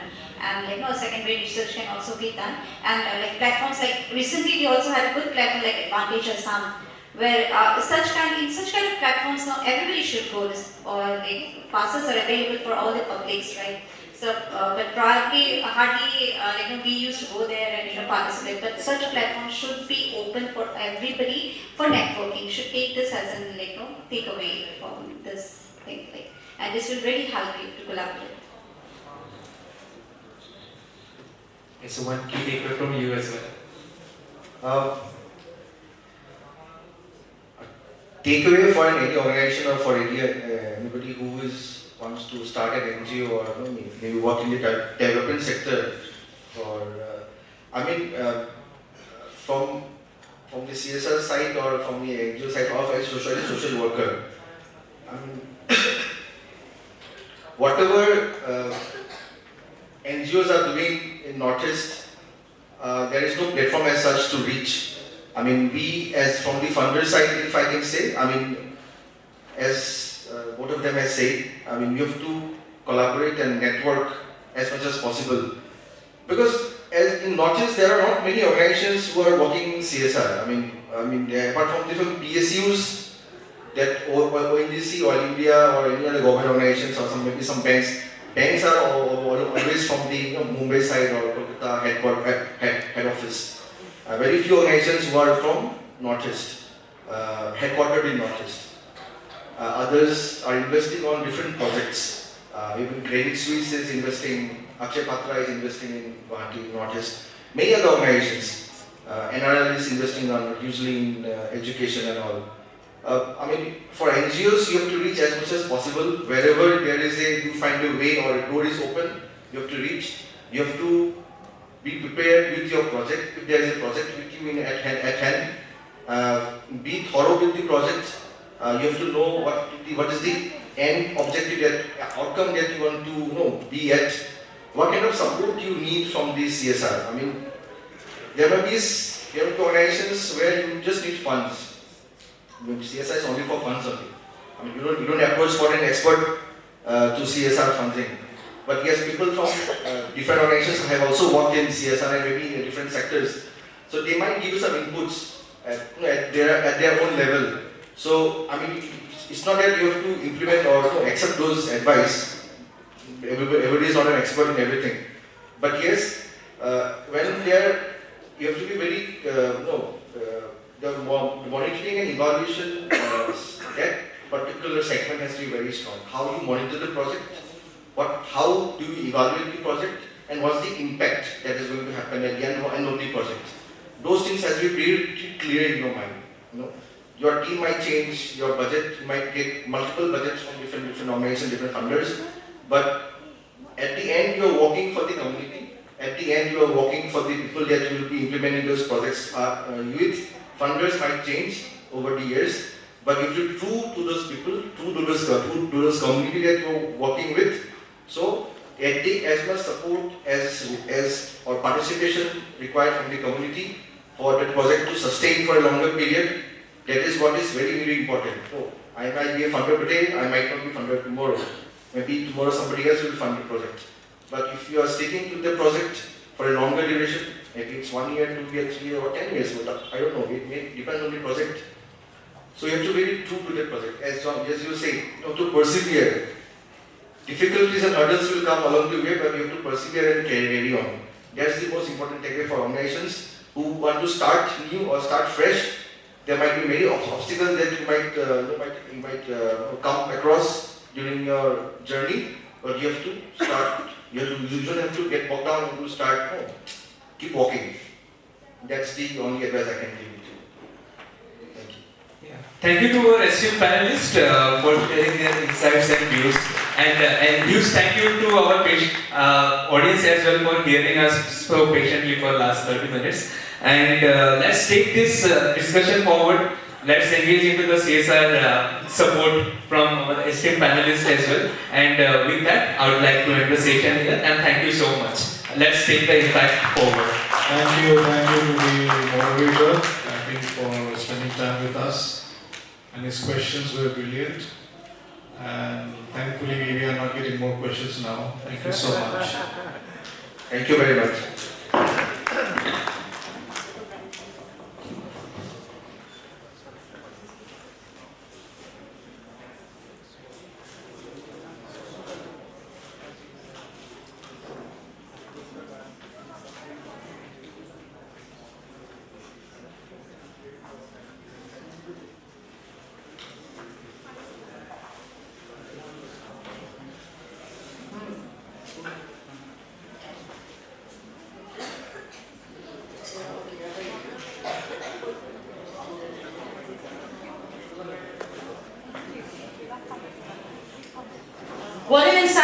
enlightening session. A huge thank you to our esteemed panelists for sharing their valuable perspectives on CSR. From the powerful impact of sustainable development to the importance of collaboration between corporates, NGOs and the government, it is clear that the future of the Northeast is brimming with possibilities. Possibilities which only the people in this very room can see through in the years to come. For those who have joined us later, at the first Northeast Social Work Conclave 2025, we invite each of you to become a part of something truly impactful. And this is for people who have joined us later. Right outside the hall, you will see our pledge wall, a space dedicated to your commitment for social change. You will see the pledge wall is by now almost filled up. For those who haven't filled it, we believe that change begins with intention and intention begins with a promise. So we encourage all of you, students, social workers, CSR policymakers, to take a moment, write down your pledge for social good on a sticky note and place it on the pledge wall. Also write down your names.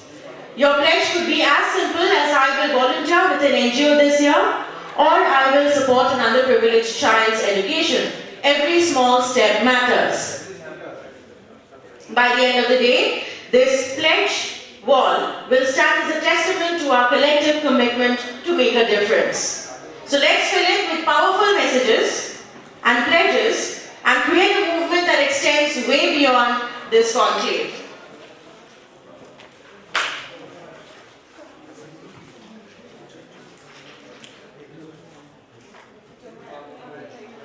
We will now take this moment to recognize our participating social work institutions and universities, NGOs and corporate partners, key speakers and panelists, volunteers and contributors. Thank you everyone. A huge shout out to everyone present here for participating in this extraordinary platform and lending your voice for various causes. We were thrilled and honored to host the BTR CEM, Mr. Pramod Boro, and Executive Member, Mr. Wilson Hasda, without whom today's extraordinary event would not have been possible. We extend our heartfelt gratitude to Mahapurush Srimanta Shankardev Vishwavidyalaya, Assam Downtown University, Nehru Group of Institution, Girjananda Chaudhary University, for participating and enlightening us with their presence and lending us their experience in the field of development and social work. A huge thanks to the volunteers and contributors for ensuring the whole event flew seamlessly. This would not have been possible without you. So as we come to the end of the Northeast Social Work Conclave 2025, the very first edition, I would like to take a moment to reflect on what an incredible journey this has been. What a privilege it has been to be a part of this gathering of minds, hearts and hands committed to creating a meaningful and lasting impact across the Northeast. As we wrap up the first Northeast Social Work Conclave, let's take one last look at our pledge wall. It's not just a wall filled with sticky notes, it's a wall of commitment, change, and impact. Each note represents a promise, so don't just write on the sticky note, also act on it. Now I will urge Mr. Nazim Ahmed from Indian Awas Foundation to present the vote of thanks. Before we start with the vote of thanks, there are lots of things left. I was just waiting to see that how many of you remain till the last, so that we still have something special for all. Right? So definitely before going into that, I have one special guest with me, like I wanted to introduce, because even I was not aware of the foundation been working in Guwahati. It's Britannia Foundation. So like I wanted a representative of the foundation to please come forward in the stage and quickly introduce about yourself, because I know we are a very small community here right now, but this word has to reach out to the people that this organization exists and we are working in this region. I will please request one of you, please come and enlighten where exactly you're working and what are you doing in a few minutes. Thank you so much.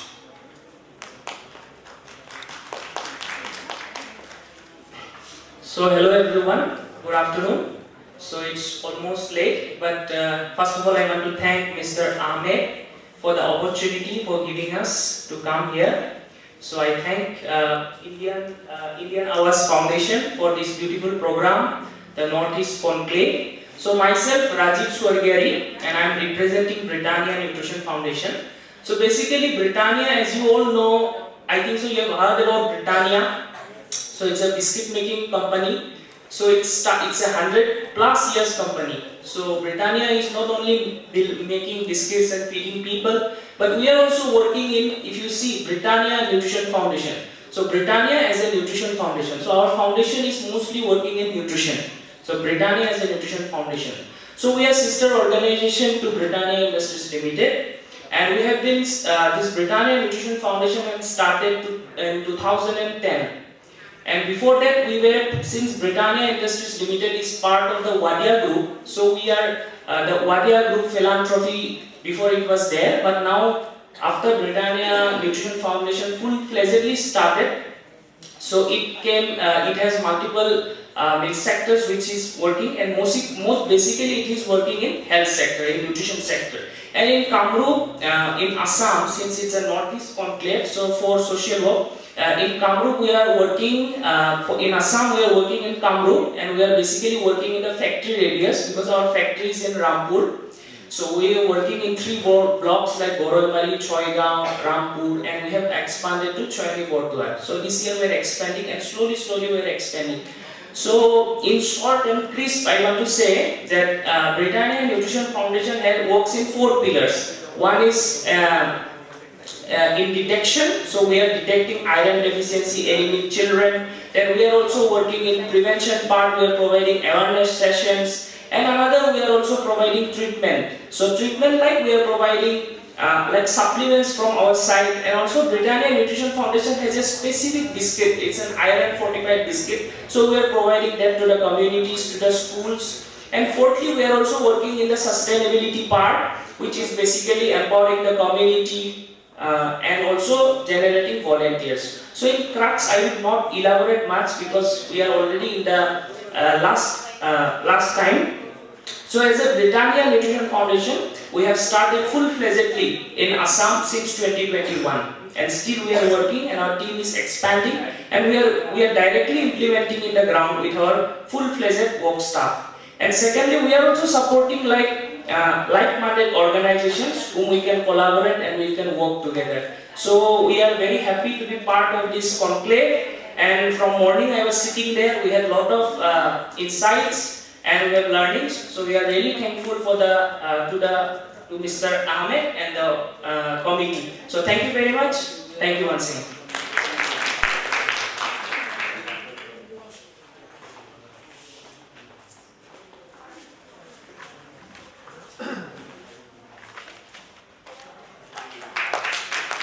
Thank you so much.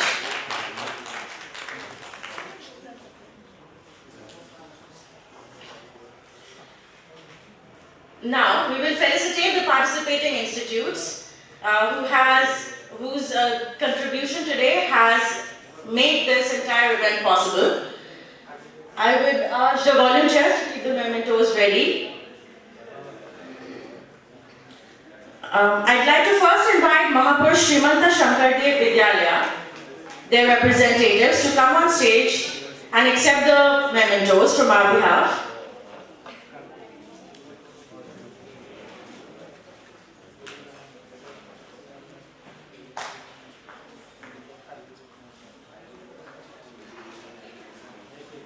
A huge shout out and thank you for participating and for being here.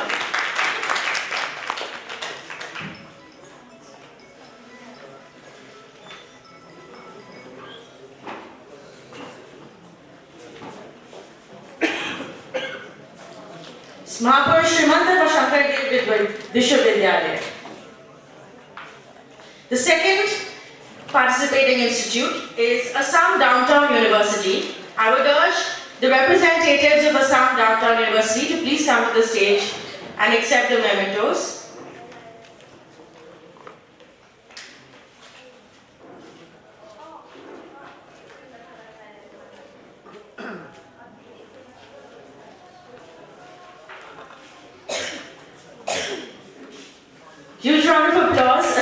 Downtown University.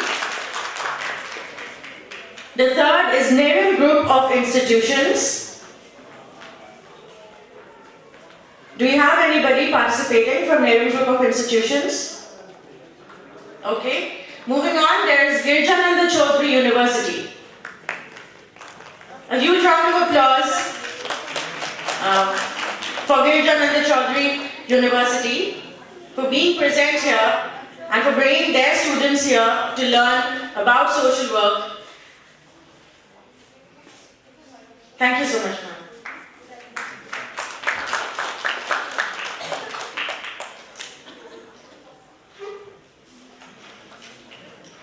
Now the vote of thanks by Mr. Nazim Ahmed.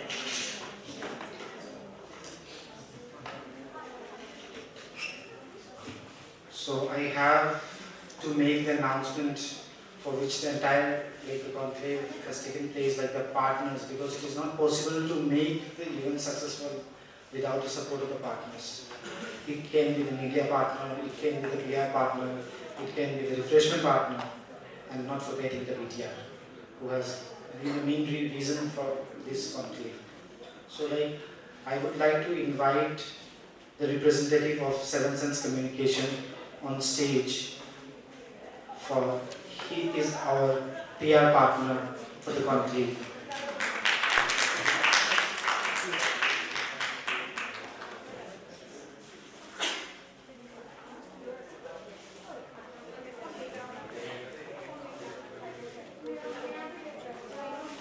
Huge round of applause for Shubhankar Banerjee from Seven Sense Communication. They are the official PR partner.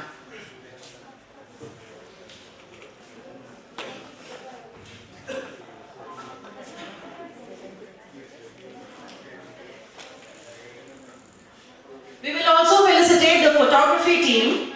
Please come on stage and receive the mementos and gifts that we have for you. Thank you so much for being here, for capturing everything since the morning, and for just being around here from the morning. It's been almost 6 hours. It's a very taxing job. Huge round of applause, everyone.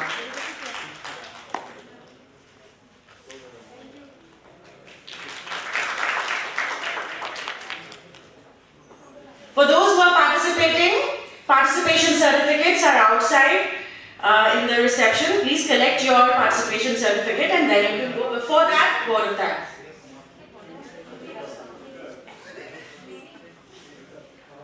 Do we have someone from Nerim here? Please come. We would also like to felicitate Nerim for participating here with their students.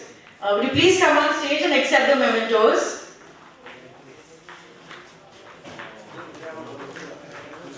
There also are volunteers.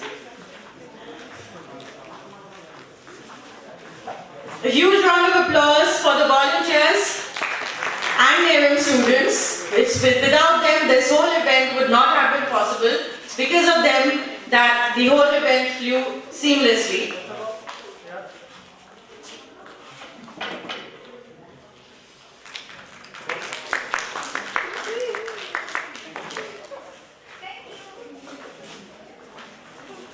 Such young girls, lots of promise. So the vote of thanks now by Nazima. So you might have seen that so many people volunteering, right? So some are our interns, some are the volunteers. So that is how we build the organization. The first thing of social work is the commitment for volunteering. It's not only the social work institutes. Today we have invited, there were few participants from NSS, from NCC. Why we have invited those people? They are not from social work institute, but why? Because they promote social work, they promote volunteering. That is the reason the objective is not limited to only social work, but a commitment to volunteer, a commitment that we can make for the society in any best possible ways we can. So formally now we are coming at the end of the conclave, but yes, for those students who are sitting at the end, I would request someone from the volunteering team, if they can just count how many, if you can just give a head count, how many students are here from the, I think, MSSP 4 students? How many students there? Please give a head count.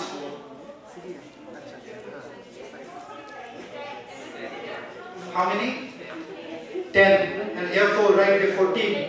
Any students this side? 14, 15. Which institute? Excuse me. Which institute? Gijananda. I request the volunteers to please give them one diary each. This is just because you stayed for the last, and this is a token of appreciation from our side. This is also a dedication that you gave, right? सब लोग चले गए, but जितना तक program खत्म नहीं होगा, we have to be here. कुछ तो like sacrifice किया होगा, so we have to give you something. And I wanted to mention that due to limited time, we were not able to give much time to all the speakers or all the panelists who were present out here today. And we were not also able to take requests of questions, but we are available on Instagram. We have the QR code printed in the notebook, you can have a look. We have our official WhatsApp number, that is 70020525881. So if you have any queries, please do reach out to us. So we are not accepting any questions as of now, but we have only one last request from Nilanjana. She wanted to speak about her organization. We are giving just 1 minute of time to her, and then I will conclude this program in the next 5 minutes. Thank you so much for your patience.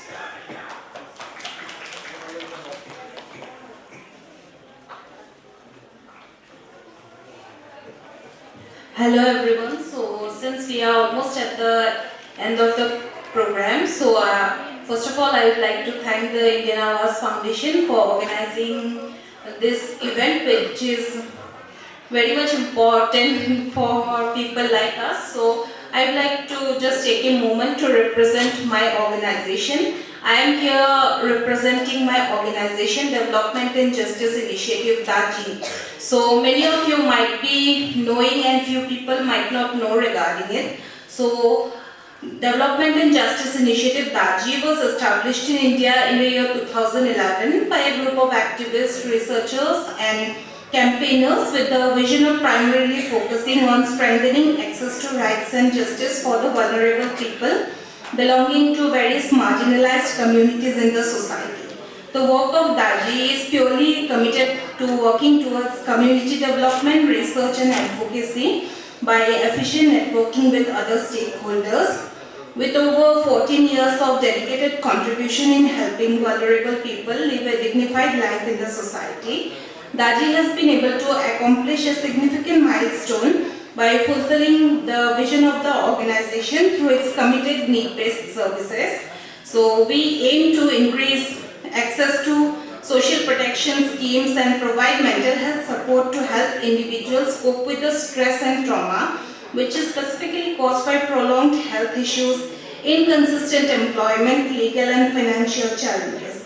And we specifically address the difficulties faced by individuals and families who are experiencing intergenerational poverty and illiteracy, who often lack knowledge about the complexities of accessing various government welfare and security schemes, as well as the necessary documentation and application process. So in addition to that, we have also been providing mental health and psychosocial support to the inmates and children of Matia Transit Camp, which is the only detention center in India. So this initiative of us is supported by the District Commissioner of Guwahati, and we are working in collaboration with the District Legal Service Authority, Guwahati. So if you would like to know anything else in details, you may Google regarding her organization and you can find the information. Thank you.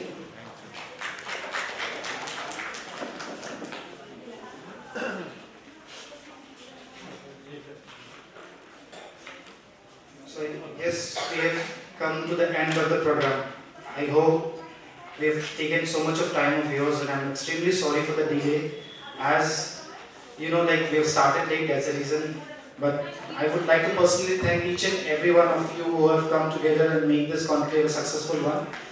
I would request that this conclave should not just remain as an event. We should collaborate, we should create change, and whenever we do this next year, we should be able to say the successful stories that we have created this year. We will be sending like emails to each and every organization institutes, students, professionals for collaborations, any best possible ways that we can. We will document this entire program so that in upcoming programs we make it more better way, and we will definitely look for your feedback and suggestions. As we have done it for the first time, I am extremely sorry if there is any delay, any mistakes from our end, but I would be very thankful if you come forward with the suggestions so that we can improve in future. But yes, thank you once again. Thank you to our donors, our supporters, and not forgetting the volunteering team, my team, who have been working so much day and night to make this event successful. And the one who has kept the show running, that's our anchor. Thank you so much. Thank you everyone. Looking forward next year. Thank you so much.